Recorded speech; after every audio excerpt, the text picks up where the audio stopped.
নমস্কার, আমি সন্দীপ কুমার চন্দ্র। আমার আজকের লেখা কবিতা শ্বেত পদ্ম। নিশুতি মায়ার চরের দিকে এগোতে চাইলে ইদানিং অতর্কিতে বুকের কার্নিশে টান পড়ে। হাঁটু জলে দাঁড়িয়ে আকাশ দেবতাকে জানাই, মাথার দিব্যি, তোমাকে কখনো ভুলে যাব না।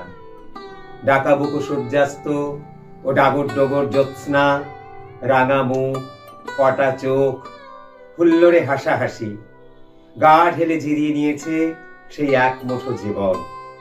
হয়তো ফিরে আসবে না অন্তরঙ্গ শ্রীরামপুর গ্রাম। বাস্তুভিটে তাই প্রণাম রেখে এলাম। ভুলে গেছি বেপাড়ার সেই যুবতীটিরও নাম। ওড়না উড়িয়ে অনর্গল তার সেই বকবক, সে অবশ্য খাইয়েছিল 16তম জন্মদিনে সরু চালের ভাতে ইলিশ মাছের সুস্বাদু টক।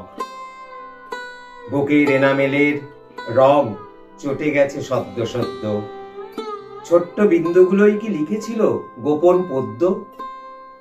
সেই ভেজ ভেজে যুবতীটি এক তুমুল বর্ষা রাতে প্রথম ফাউ স্বরূপ শ্বেত পদ্ম দিয়েছিল এই হাতে।